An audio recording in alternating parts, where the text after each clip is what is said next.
It's showtime.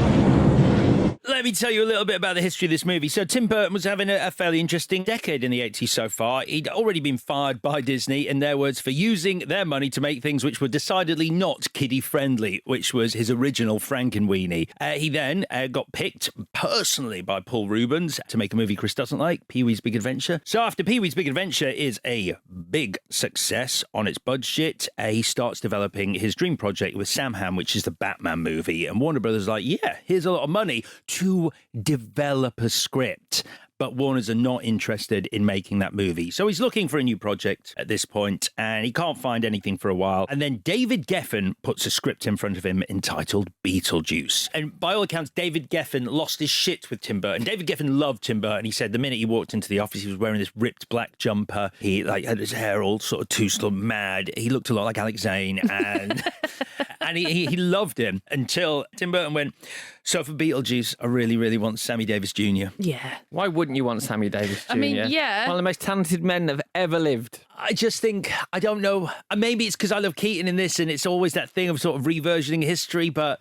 No, I mean, I will take Keaton over Sammy in this role. Okay. I'll give you that. But you'd have a nice soft shoe shuffle if Sammy was in it. Delia Dietz was meant to be Angelica Houston. She was actually cast in the role but drops out due to illness. So Catherine O'Hara, Burton begs her to be in it. Lydia, Sarah Jessica Parker, Brooke Shields, Jennifer Connelly and Molly Ringwald all turned it down. Juliette Lewis apparently auditioned for the part, but in the end, after Burton saw her debut in 1986 as Lucas, Winona Ryder gets the role. Warners did not like the name Beetlejuice, and they wanted to call it House Ghosts. Say what you see. Well, this is true, isn't it? We want people in the Midwest to not be confused. What can we call it? House Ghosts. And wasn't genuinely Scared Sheetless a working title for it at one point? Tim Burton made up Scared Sheetless as a joke. He was like, fine, you want House Ghost? Well, why don't we do Scared Sheetless? Yeah. And Warners went, that's good, Tim. Great. And he got really nervous that they were going to go with that. But in the end, they gave him Beetlejuice. So... Should have gone with a kids show from the 80s. They should have nicked that name with Mr. Claypole. Rent-A-Ghost. Yes, please. Very good. Oh, yeah. It's a great name. Yeah. So, yeah, we get the crash. They're dead. They get home. Like Chris said, so quick. It's 8 minutes, 5 minutes without credits. It's incredible. So 5 minutes in, they're dead. And by 10 minutes in, they know they're dead. So many other films would have, like, dragged this bit out where it's like, Yeah, you're right, yeah. Are we dead? Why can't we be seen? Yeah, what's and- going on? Yeah. Having a bit of fun with that. But it's like immediately, well, there's the handbook for the newly deceased. Yeah. Under 10 minutes and 11 minutes. Oh, we get Beetlejuice, a little soupçon of the ghost with the most. But here he's looking at a paper called The Afterlife. He sees a picture of the Maitlands and we know he's a bad guy because he goes, Ooh la la, what do we got here? The Maitlands, huh? Cute couple. Look nice and stupid, too. also the sandworms. Better or worse than the effects in June?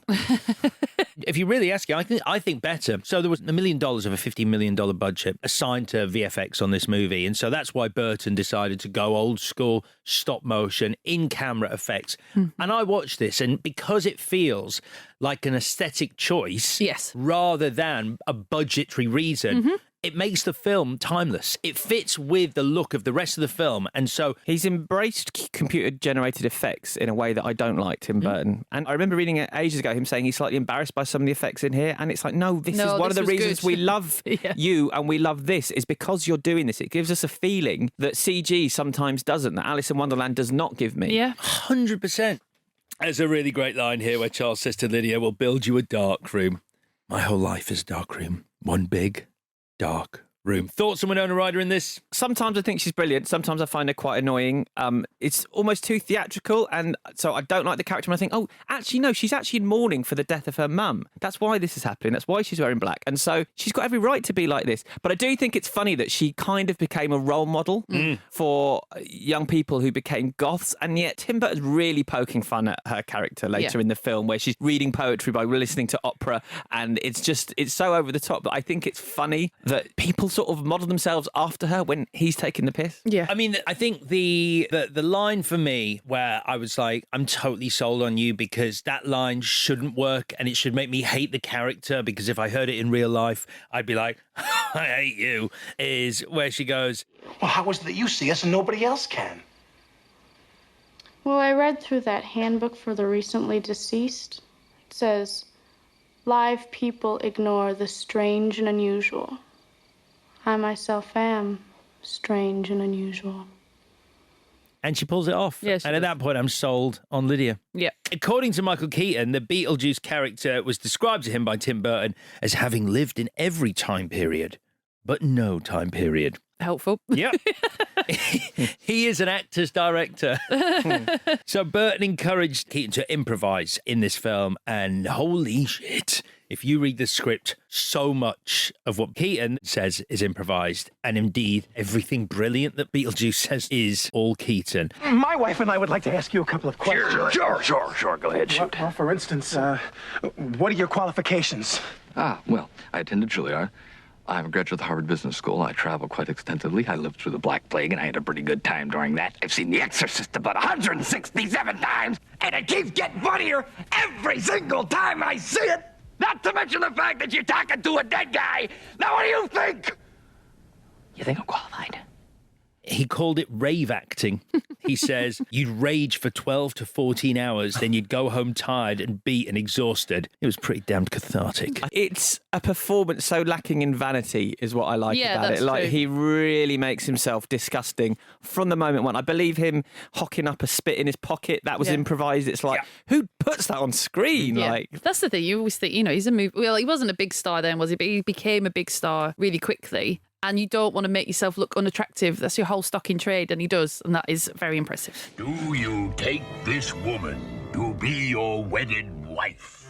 Jeez, I don't know. I mean, it's kind of a big decision, isn't it? I mean, I always said if I ever did it, I was going to do it once, and that was it. Well, sure, yeah. Go ahead. So early on, Otho has said that people who commit suicide end up as civil servants in the afterlife. And this is an idea we actually see in the afterlife. Everyone who works in the afterlife is someone who has committed suicide. The receptionist has cut her wrists. There's a guy who's clearly thrown himself in front of a truck. There's a guy hanged in the background who's on conveyor belt, and Juno herself has cut her own throat. So Beetlejuice, and this is never explored in the film, but they did have a backstory for him where he worked for Juno and was Juno's assistant because he had committed suicide. He'd hanged himself because he was heartbroken, but because he was drunk, he'd done it really badly and slowly choked to death. so where did this backstory come from? Was this something pre-written? Because obviously there's been a lot of Beetlejuice stuff since then. And is this something that was added afterwards in the mythology? No, this is something that they were planning on including, but then just decided that it was better to leave Beetlejuice as a little more of an unknown. Reminds me a lot of Brazil, all this stuff. It's so Gilliam. Yeah. Yeah. The sort of The frustration crazy of that bureaucracy. bureaucracy, yeah. It's a bit, it's very, I mean, some of what they've done here is quite dark. Apparently, the intercom, where it goes, Flight 409 is arriving at Gate 5. That's a real, at the time, the worst aviation disaster in US history. That was a plane that crashed into a mountain in Wyoming. So Nice. it's a real thing. That's cute. There's an amazing Hitchcock film called Sabotage, which I recommend everyone watch. One of his early films, and the star of that is Sylvia Sidney, who plays Juno, she was beautiful back in the day, and she's obviously here, and her last role was Mars Attacks. Have you? Oh my God! Have you seen the Community gag? You know, the sitcom Community. We were talking about this the other week. On season 1, they had one character mention Beetlejuice. Right. On season 2, they had another character mention Beetlejuice. Amazing. And on season 3, another character says Beetlejuice, and in the back of shot, a guy dressed as Beetlejuice That's so walks good. by. I love That's that. the long game. Yeah, I like that. That's so good. Yeah, this is the bit where we get to meet. So we're about 45 minutes in now, and we Yep. finally no, get we're some... exactly 45 minutes in. So I was like, where is he? And then they go down and it's like, they're coughing. I was like, for fuck's sake, it's called Beetlejuice. I would like to spend some time with him. But no, we've got to dig him out. It's like, for fuck me, it's never going to end. Yeah, I mean, you weren't alone. I think it was Pauline Kael in The New Yorker. She was like, Beetlejuice, Michael Keaton is so good. He needs to be in this film more. Yeah. I personally think it would be overkill. I agree. I think he's in it just I the agree right with you. amount of time. I was He's so frustrated. much that Yeah. any longer than he is, and you'd be like, oh, It gets very wearing, but it's a shame. Maybe front load it. I don't know, like put him in at the start. Or call it House Ghost. Don't have him in the title. Call it House Ghost. scared sheetless. Funny. Always funny. Shall we get on to the big one? The dinner party scene. Thoughts? Yeah. It's such a weird choice of song. It seems obvious now, but it was so strange to pick an old Harry Belafonte song for that scene, and it works, doesn't it? Well, initially, Warren Scarron had used a lot of music in his scripts, but all of his were blues songs. And Burton, for this scene, wanted a song by the doo-wop singers, the Ink Spots. Okay, yeah. But on the day, Catherine O'Hara convinced him that a calypso song would bring more energy to the scene, and then Jeffrey Jones said, why don't you use Deo, Banana Boat by Harry Belafonte? And that's how it came to be. Amazing. It's so meant to be. My favourite bit, I don't know the woman's name. Is she Otho's partner? And he's really dismissive about like a tiresome suicide attempt or something. Yeah. And then she's the person that's really into it. Like everyone else is a bit embarrassed. Well, very embarrassed. But she looks like she's having quite a nice time because she obviously just wants to like cut loose. It nearly didn't make it into the movie. This whole scene, Warner Brothers were like, no, this is stupid. And it was on the cutting room floor until the 11th hour when Danny Elfman came to the rescue and started inserting little snippets of Dale into earlier parts of the movie to lead up to this scene. Yeah. And Burton put it back in. And it is a great scene. I mean, perhaps not as much now. I didn't enjoy it as much because I think it's one of those scenes, like you were saying, Chris, it just comes so out of the blue when you're watching this movie first time round that it can never repeat that trick. But the first time I saw it, I was like, the fuck is going on? Yeah. It's weird that the only allusion to Beetlejuice's sort of like tragic backstory is this moment where he's sitting on the graves looking fucking cool in that suit, the way he's sitting on those graves with his legs up on a headstone. I'm like, cool. Is where Lydia goes, I want to get in. She's trying to kill herself because she wants to get in. Yeah. And he just looks at her and it's genuinely the only authentic word he says is like, why? And you're sort of like, okay, there's more to that character. Doesn't need a lot. But anyway, she realises that he's the snake. She's like, hang on, you're the snake. To which he replies, what snake? You kids and your imagination. So Otho summons the Maitlands by accidentally performing an exorcism, which we know is bad because earlier the movie bothers to tell us that there's a threat to ghosts, that if you are exorcised as a ghost, you will end up as a lost soul in that horrible room. That is bad. We have a definite threat. Yep. And so Barbara rides a sandworm through the ceiling, killing Beetlejuice, or not, whatever the death is. Something. Ghosts can die. And the Maitlands and the Dietzes live happily ever after together in the house, sharing Lydia as a daughter. I think the Dietzes might have just given up responsibility. Yeah. She's yours. Chris, what's your best scene? The ending. With the head shrink. Quite a big moment. I just think it's one joke, but I think it's perfectly written, it's perfectly timed, it's really well played, and it's really well shot. And I like going out with a dark joke like that. And it was shot afterwards as well. After test audiences went, we bloody love Beetlejuice, Burton was allowed to go back and film that as a little extra scene at the end for more of a payoff for Beetlejuice.